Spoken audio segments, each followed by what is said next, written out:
Bagi tahun 2026, semua 9 juta penerima STR turut menerima SARA sehingga RM100 setiap bulan atau RM1,200 setahun.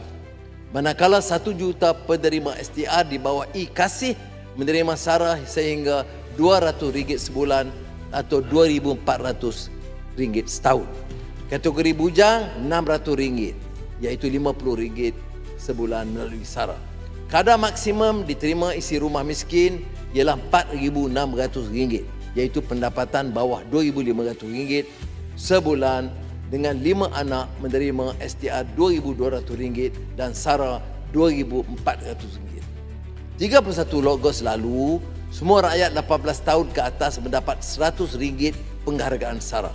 Lebih 70% telah dibelanjakan dan seperti mana janji, baki SARA yang tidak dibelanjakan menjelang Disember akan diagih semula untuk rakyat, program rakyat miskin.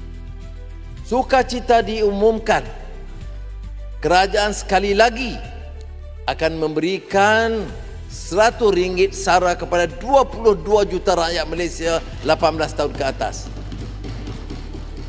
Ini akan disalur pada pertengahan Februari yang boleh dimanfaatkan sempena persiapan Ramadan Karim dan sambutan Tahun Baru Cina. Terlalu awal untuk saya ucapkan Sin Nian Bian Pu, Sin Nian Hao, Nian Nian Hao. STR SARA 2026 berjumlah RM15 bilion. Peningkatan ini 15 bilion. Tapi ini hasil penjimatan yang diarah dari penyasaran subsidi seperti diesel dan RON 95. Dia pulang balik kepada rakyat.